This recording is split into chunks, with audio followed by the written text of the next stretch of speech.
Hi, Liz. Thank you for joining me today. Thanks for having me. Of course, Liz is an amazing client who came to me and she wants to share her testimonial with everyone today because she knows that she can help more women if they know how to help themselves. A couple weeks ago, I kind of started feeling sick, just run down, didn't really know what was going on.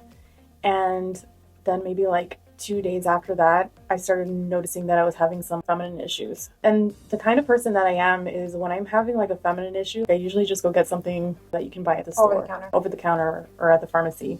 I like ran to the store. I picked up like strongest Monistat I could get. And I said, I'll be fine because most of the time it works. This time it did not work. And I just noticed I was feeling terrible. I couldn't even get out of bed. And I was like, this is not really normal. I just kind of tried to muster through it, but realized, no, I need something else. I did a telehealth appointment because I was going to go to but I couldn't make it. I said, I'll do a telehealth appointment. And I did one. They prescribed me antibiotics.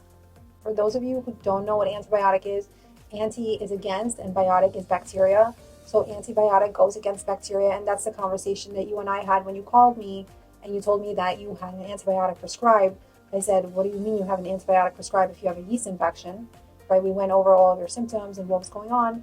And the problem, for those of you that don't know, with an antibiotic being prescribed when you have a yeast infection is that the yeast is a fungal infection and an antibiotic is an antibacterial. So what happens is when you take an antibiotic and you have a fungal infection, the antibiotic kills more bacteria in your gut and allows the yeast, the candida, to grow even more, which is going to cause that yeast infection to get even worse.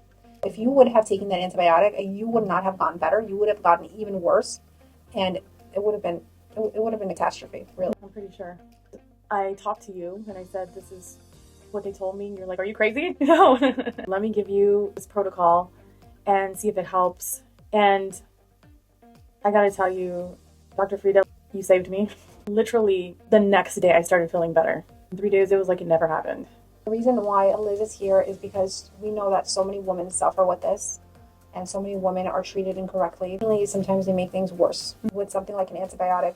I'm so glad that you called me in time and that we spoke before you took that antibiotic, because did you have any kind of knowledge or would you just have taken it and trusted your doctor? I would have totally taken it, because when you're in it, and I think when you're suffering and you're feeling that bad, you'll just take anything to feel better. Thank God I was able to talk to you instead. So happy you're feeling better, and I'm really grateful that you're feeling better. I always say that I'm just a messenger. It's all really from God, and I'm so happy it was your time to heal. Thank you for joining me. Thank you for having me.